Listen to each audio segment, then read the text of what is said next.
100 రోజుల పండగకి కూటమి సిద్ధమవుతోంది. ముందుగా ఎన్డీఏ భాగస్వామి పక్షాలు తెలుగుదేశం, జనసేన, భారతీయ జనతా పార్టీ వాళ్ళందరితో ఎమ్మెల్యేలతో ఒక మీటింగు. అదే సందర్భంలో ఈ 100 రోజుల్లో సాధించినటువంటిది ఒకటి పెన్షన్ 4000కి పెంచడం, ఇంకోటి అన్న క్యాంటీన్లు ఏర్పాటు చేయటం.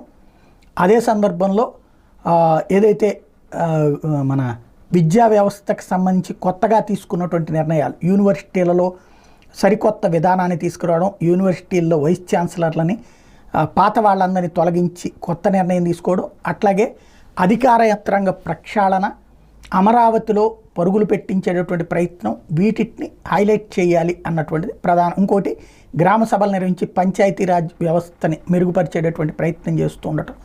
వీటన్నిటిని బేస్ చేసుకుని ఇప్పుడు అది ప్రజల్లోకి తీసుకెళ్ళాలి అన్నటువంటి ప్రయత్నం ప్రారంభించారు. అది 100